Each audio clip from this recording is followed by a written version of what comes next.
तो ट्रूडो की तरफ से लगातार झूठी बयानबाजी की जा रही है और अब ऐसे में भारत की तरफ से भी प्रतिक्रिया सामने आई है। कनाडा पर भारत भड़का हुआ नजर आ रहा है और यही वजह है कि एक्शन देखने को मिली है, जहां पर 6 राजनयिकों को साफ तौर पर यह कह दिया गया है कि आप 19 तारीख तक भारत से चले जाइए। आखिरकार कनाडा की तरफ से ये अनर्गल बयानबाजी बार बार क्यों की जा रही है और आने वाले वक्त में वहां पर जो प्रधानमंत्री पद के लिए चुनाव होने वाले हैं उन सब से किस तरीके से ये जुड़ते हुए नजर आ रहा है, इस रिपोर्ट में आपको दिखाएंगे।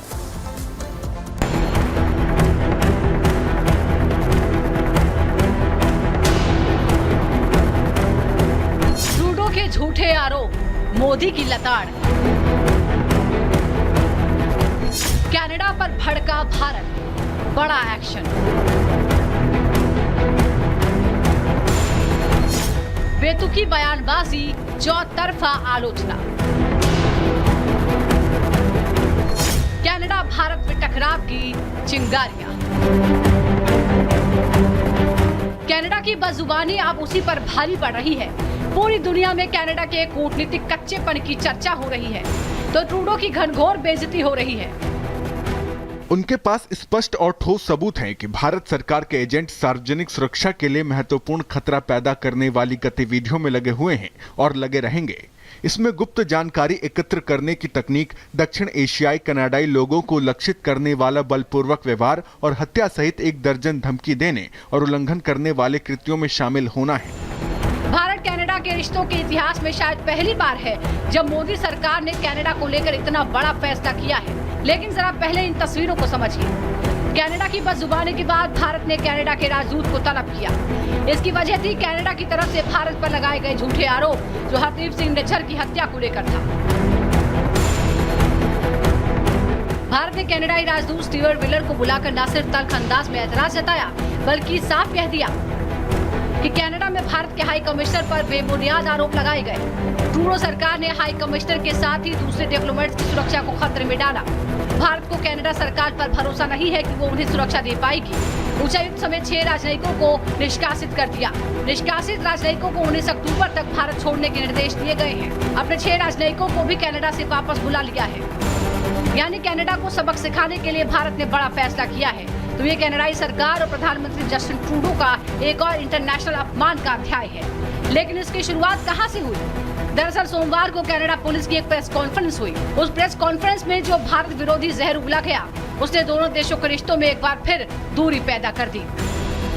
Investigations have revealed that Indian diplomats and consular officials based in Canada leveraged their official position to engage in clandestine activities, such as collecting information for the government of India, either directly or through their agents, and other individuals who acted voluntarily or through coercion.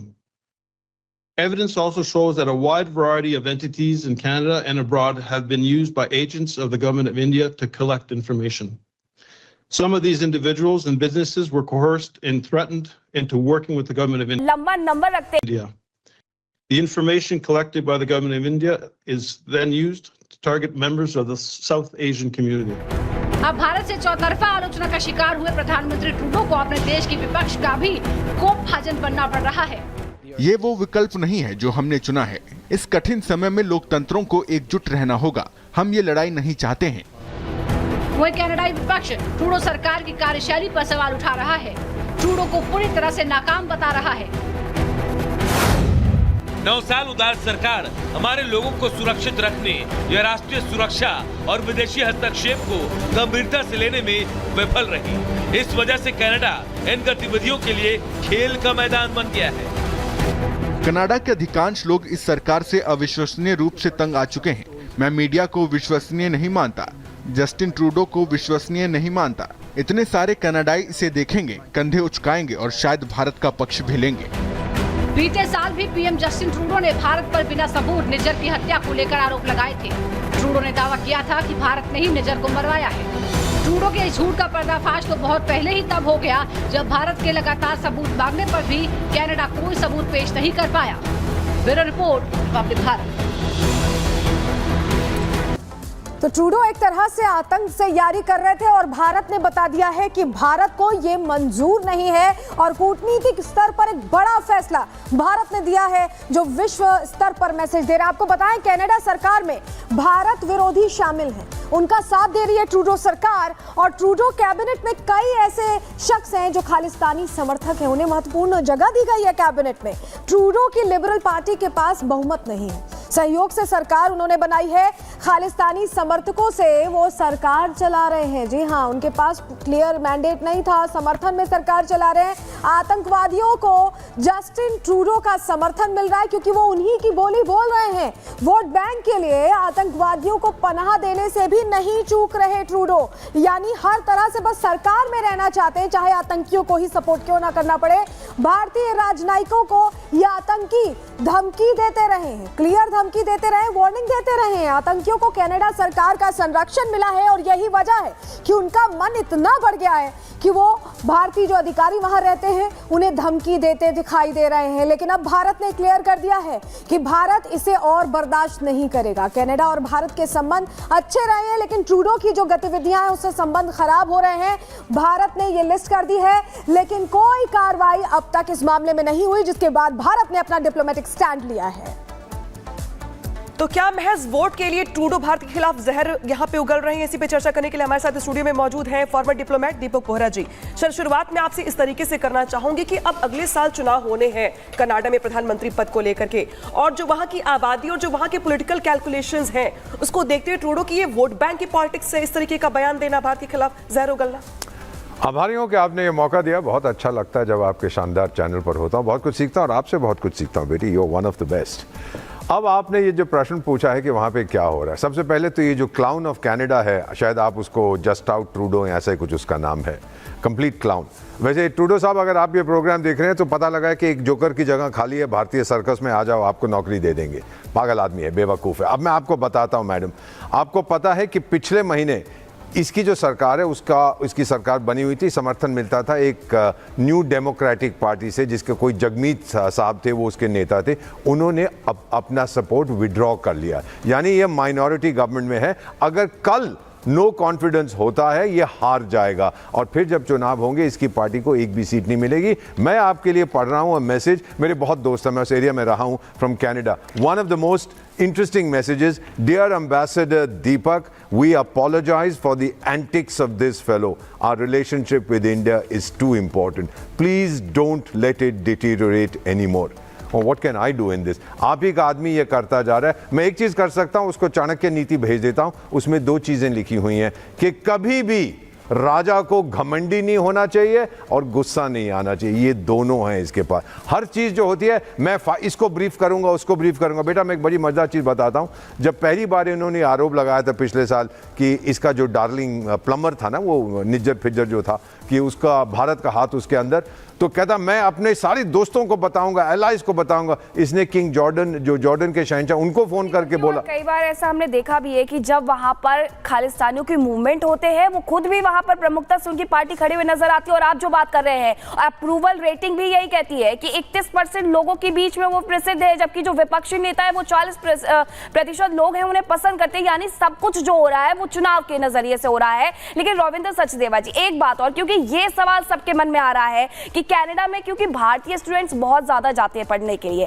अगर ये रिश्तों में तल्खी बढ़ रही है तो क्या उन स्टूडेंट्स पर भी इसका असर देखने को मिलेगा आने वाले वक्त में? उनको लेकर के, उनके भविष्य को लेकर के भी यहाँ लोग चिंतित हैं। अनफॉर्चुनेटली पड़ेगा, yes, you know, I mean एक ये भी पड़ेगा कि यहाँ से अब फॉर्चुनेटली या जो कहें, यहाँ से कम लोग वहाँ जाने की आशा रखेंगे, जो पहले बहुत एक तरह का डेस्टिनेशन था, तो उस पर डेफिनेटली फर्क पड़ेगा यहाँ से जाने वालों को। सेकेंडली जो वहाँ है उन पे भी फर्क पड़ेगा, क्योंकि इनकी जो इस समय कुछ पॉलिसीज इंट्रोड्यूस कर रहे हैं ये लोग, राइट, कि किन टर्म्स पर एम्प्लॉयमेंट हो, मिनिमम वेज हो, कितना बैंक अकाउंट हो इत्यादि, तो उसके चलते जो इंडियंस वहाँ ऑलरेडी हैं उनको भी फर्क पड़ेगा। अनफॉर्चुनेटली ये दोनों चीजें होंगी। एंड हाउसिंग का जो है महंगी है, बहुत सारे एक्चुअली डोमेस्टिक फैक्टर्स हैं जिसके चलते ऑल्सो इसको कंपल्शन हो गई है अपना वोट बनाने की। वही बात है, अप्रूवल पॉलिटिशियन को चाहिए होते हैं, अपने अपनी रेटिंग रखने के लिए। इनफैक्ट विद इन इनकी पार्टी के अंदर भी शायद इसको हटाया जा सकता है बिफोर द इलेक्शन, या इलेक्शन को आगे किया जा सकता है, जो कि 2025 में है। तो ट्रूडो का पॉलिटिकल फ्यूचर तो लगता है कि काफी डार्क है, बट अनफॉर्चुनेटली क्या हो रहा है कि वो अपने साथ कनाडा और भारत के रिश्तों को भी गड्ढे में धकेले जा रहा है। रिश्ते तो खराब हो चुके हैं और ये अब पूरे जग में जाहिर भी हो चुका है, क्योंकि ये जो स्टेप लिया है भारत ने, क्लियर मैसेज दिया गया है। दीपक बोहरा सर, जरा आपसे ये समझना चाहेंगे, ये ऐसा पहली बार नहीं हुआ है ट्रूडो का ये स्टैंड सामने है। तमाम रैलियां होती रहती हैं खालिस्तान के लिए, खालिस्तान नाम की कोई जगह भारत में है ही नहीं, फिर भी आप वो रैलियां अलाउ कर रहे हैं। तो आपने तो पहले ही एंटी इंडिया अपना वो दिखा दिया ना। आपके देश में बहुत सारी जगह है, वहीं बना दीजिएगा।